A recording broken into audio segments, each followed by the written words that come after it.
एक ऐसा कॉमन सा कॉन्सेप्ट जो ना समझने पर बच्चे सैकड़ों नहीं हजारों सेंटेंस में गलतियां कर सकते हैं।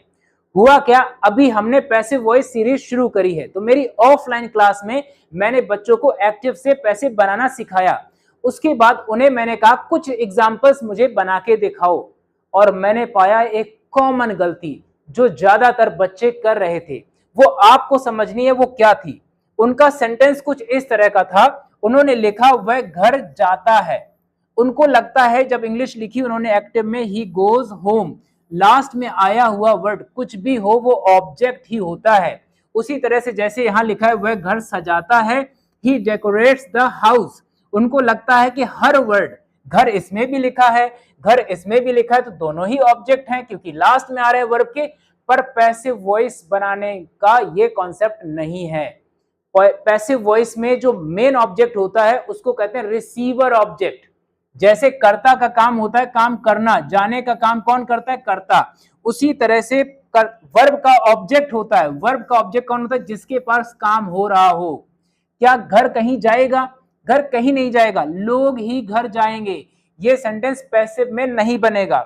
दूसरा देखो, वह घर सजाता है, तो काम क्या हो रहा है, कौन सजाता है, वह, कर्ता मिल गया। क्या सजाया जा रहा है, घर सजाया जा रहा है, तो ये रिसीवर ऑब्जेक्ट है, ये काम इसके ऊपर हो रहा है, ये रिसीवर ऑब्जेक्ट है, ये पैसिव बनाएगा। बच्चे इस तरह से ना समझें कि यहां पर भी घर लिखा है सर, यहां पर भी घर लिखा है, तो क्या फर्क पड़ता है। यही तो फर्क पड़ता है। ये मामला एक सेंटेंस के लिए नहीं है, ये हजारों सेंटेंस के लिए है, और ऐसी गलतियां नहीं होनी चाहिए। बहुत आसान सिंपल कॉन्सेप्ट है। अब देखो कितनी बड़ी गलती होगी, वह घर जाता है। अब ये सेंटेंस पहली चीज पैसिव में नहीं बनेगा क्योंकि ये जो घर लिखा है रिसीवर ऑब्जेक्ट नहीं है, क्योंकि जाने का काम घर के ऊपर नहीं हो रहा है, इंसान ही घर की तरफ जाएगा, घर कहीं नहीं जाएगा।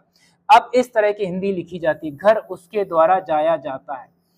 हिंदी पढ़ो बिल्कुल लग रहा है कि हाँ क्या दिक्कत है, पैसिव वॉइस तो बनेगा, लेकिन घर, घर कहां जाएगा, घर कहीं नहीं जाएगा, तो इसका पैसिव वॉइस नहीं बनेगा।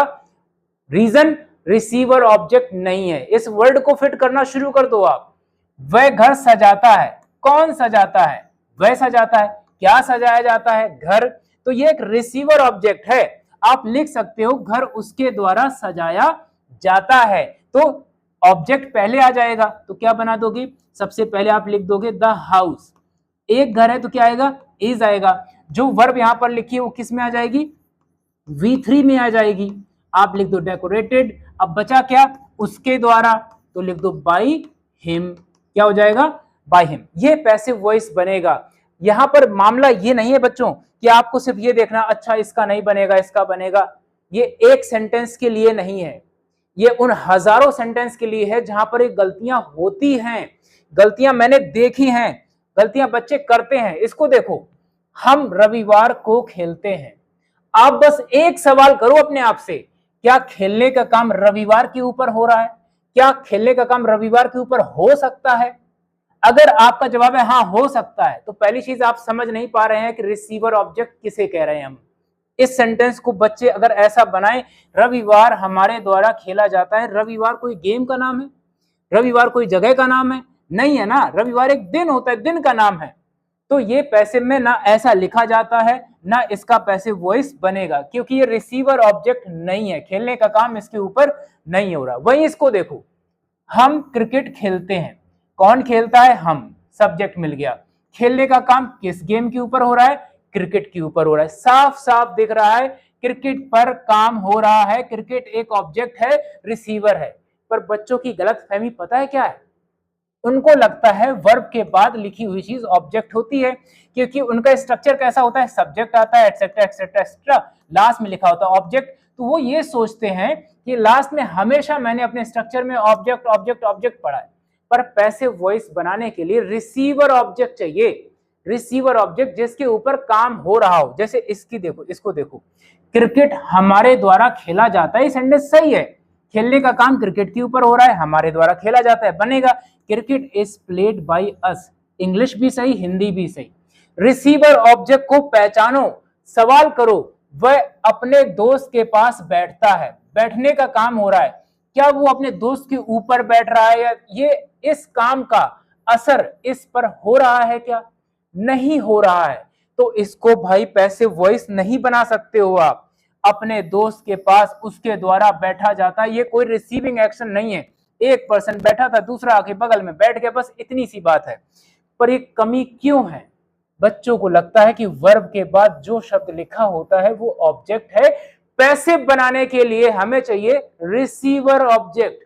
जो काम हो रहा है वह अपने दोस्त को समझता है, ये समझने का काम कर रहा है। किसको समझ रहा है? वो अपने दोस्त को समझ रहा है, वो उस एक्शन को रिसीव कर रहा है, उसका इफेक्ट उस पर पड़ रहा है।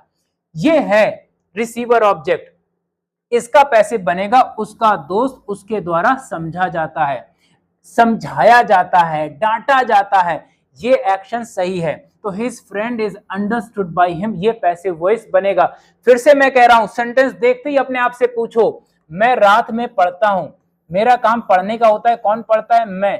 क्या पढ़ने का काम रात के ऊपर हो रहा है?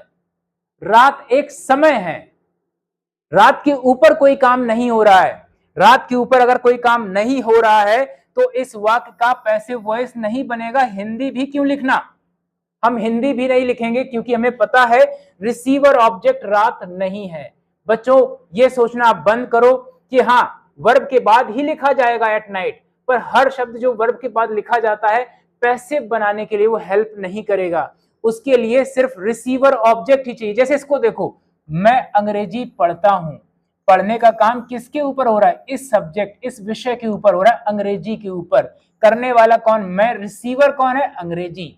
तो ये है वो ऑब्जेक्ट। अगर इसमें ये भी लिखा होता है बच्चों कि मैं रात को अंग्रेजी पढ़ता हूं, तो भी रिसीवर ऑब्जेक्ट मेरा अंग्रेजी होता, रात नहीं होता। वो जहां लिखा जाता, जैसे एट नाइट यहां लिखा है, वर्ब के बाद वो हमेशा लिखा रहेगा, चाहे वो एक्टिव हो या पैसिव हो। देखो इंग्लिश में समझाता हूं मैं, अंग्रेजी मेरे द्वारा पढ़ी जाती है, ये सेंटेंस सही है, इसलिए पैसिव में लिखा भी जाएगा, बनाया भी जाएगा। इंग्लिश इज स्टडीड बाय मी।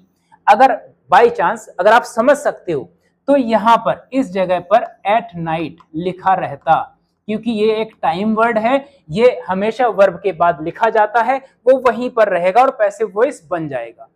बात को समझो, ध्यान रखो अपने आप से। अब ये गलती मत होने दो, रिसीवर ऑब्जेक्ट को पहचानो। अब मैं आपको एक एक्सरसाइज दे रहा हूं, आपका कॉन्फिडेंस बिल्कुल ऊपर आ जाए और आप ये कह सको कि यस अब मैं ये गलती नहीं करूंगा। जैसे पढ़ो सेंटेंस को, राहुल केक खा रहा है। खाने का काम किसके ऊपर हो रहा है? केक के ऊपर। तो यस इसका पैसिव हम बना सकते हैं, केक राहुल द्वारा खाया जा रहा है। हमें सवाल करना है रिसीवर ऑब्जेक्ट। ऐसा नहीं है कि कुछ भी लिखा है उसका पैसिव बनेगा, नहीं। माँ खाना बना रही है, बनाने का काम हो रहा है, किसके ऊपर हो रहा है? खाना के ऊपर। पैसिव बनेगा माँ, खाना माँ के द्वारा बनाया जा रहा है। ये एक्सरसाइज बहुत जरूरी है। आपके हर बार सवाल होना चाहिए और जवाब भी आना चाहिए। अगर आ रहा है तो कांग्रेचुलेशंस, ये गलतियां आपसे नहीं होगी। फिर से मैं बोलता हूं, आप बताओ, शिक्षक छात्रों को पढ़ा रहे हैं, पढ़ाने का काम किन के ऊपर हो रहा है? छात्रों के ऊपर। पैसिव बनेगा। अमित पत्र लिख रहा है, काम हो रहा है लिखने का, किसके ऊपर हो रहा है? बनेगा, ये है ना ऑब्जेक्ट, पैसिव बनेगा। लेकिन जिस तरह के सेंटेंसेस पैसिव में बना दिए जाते हैं, क्योंकि बच्चे सोचते हैं वर्ब के बाद ही तो लिखा है, पैसिव वॉइस में चाहिए रिसीवर ऑब्जेक्ट, काम जिसके ऊपर हो रहा हो। ये तो छोटे छोटे सेंटेंस है, मान लो बड़ा सेंटेंस हो दिया, उसमें टाइम भी लिखा है, प्लेस भी लिखा है, रिसीवर ऑब्जेक्ट भी है, तो क्या हम किसी से भी पैसिव बना देंगे? नहीं। क्वेश्चन करो सेंटेंस से, किसके ऊपर काम हो रहा है, बस उसी को उठा लो, वो पहले आ जाएगा। बाकी जो चीजें जहां होती हैं वो वहीं लिखी रहती हैं। आई होप आपको अच्छे से ये बात समझ में आई होगी। मिलेंगे अगले वीडियो में।